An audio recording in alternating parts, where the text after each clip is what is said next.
Three jobs in the booth, three different colors. I have the upper rear bumper cover on a Buick Encore, the lower rear bumper on that same Buick Encore. That is an accent color. And I have what is this, an Infiniti QX56 front bumper. Decided to try and get the color as close as we can, because I do not want to blend the hood or the fenders. But step one, we are gonna blow everything off after we've washed it. Before I go in the booth, tack it, and then blow it. So every step of the way, it gets blown twice with the anti-static gun, but tacked off in between. I find this is the best way to make sure that I don't have any dust nibs on any of these panels, especially plastic ones like these. Starting up with some sealer. Trick to white sealer. Under reduce it by 5%. Makes it a little bit thicker, gonna cover better. And instead of just using the white out of the can, put 2.5% black sealer in it. And switch up the sealer.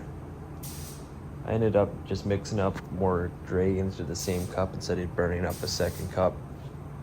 Went with the G5, it's what's recommended on that goldy beige color, and that's obviously what's recommended with the silver here. Spraying with the Luma 3 Exodus OP 1.3, great overall gun. The Sun Pro light is attached just so I can see every little edge. There's a lot of little edges on here. Can be tough to see.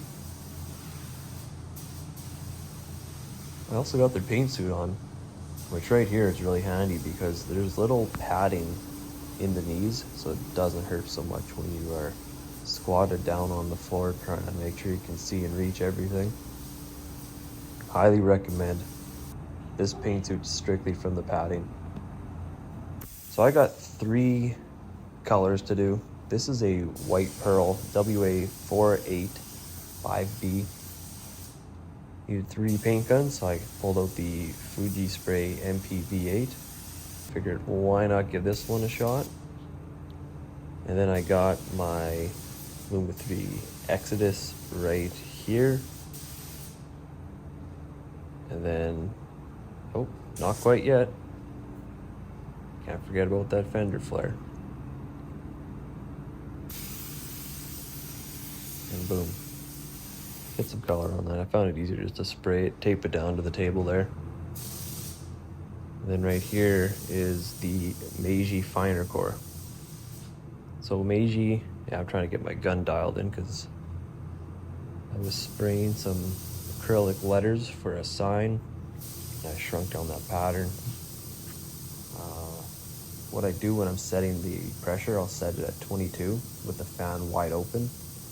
Then I will run the air just a little bit and start turning the fan in just until that air pressure regulator has a slight uptick in pressure. That's essentially just taking that fan pattern wide open and shrinking it and getting to a point where you have the most optimal pattern without messing with the air pressure. If that makes sense. I'm trying to make it make sense.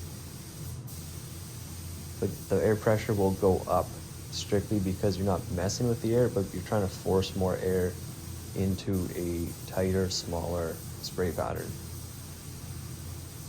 Works for me. Great trick for these paint guns. Works for most paint guns. You just gotta find out what air pressure you like to spray at. Currently I spray at 22 PSI. The Meiji Finer Core is, call it the Japanese version of the Luma Exodus. They've been making air compressors and paint guns for 100 years. And to get into the North American market, they partnered with Luma 3 and they brought the gun out here, and I've been spraying the Finer Core for probably close to a year longer than I've had the Exodus because it hadn't been released yet in North America. Don't forget to do your Sprayo cards.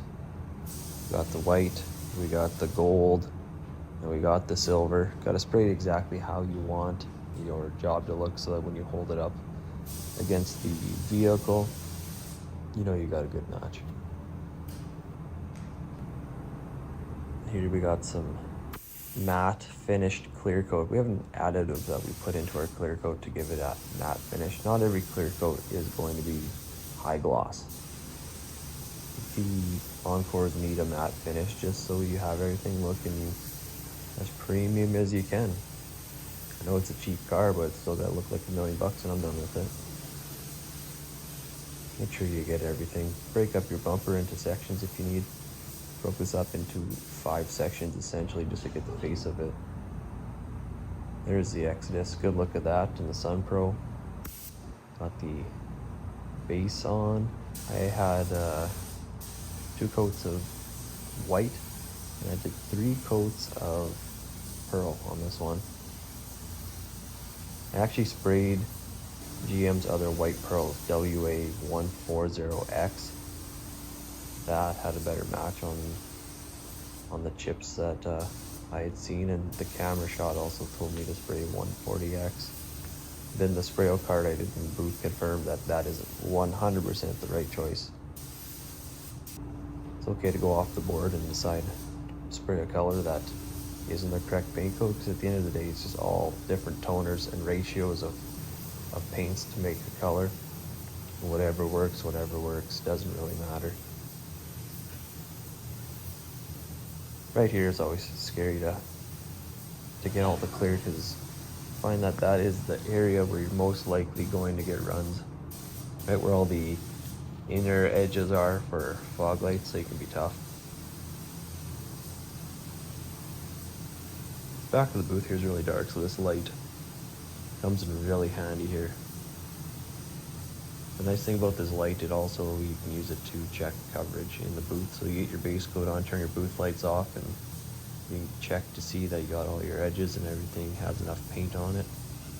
It is sunlight correct. If you need to blow in a little spot, it's already attached to your paint and you're good to go. But yeah, this is kind of how I did 3 colors at once. I laid them out so that as the overspray went towards the filters, it wouldn't affect the color. I found that the white won't show up on that gold, and the gold didn't show up on the silver. But I made sure I started at the front of the booth and worked my way back so that if there was any color bleed onto the other part, it ended up just not showing up because I had another coat of base coat on top. But if you like this video, check out my other ones.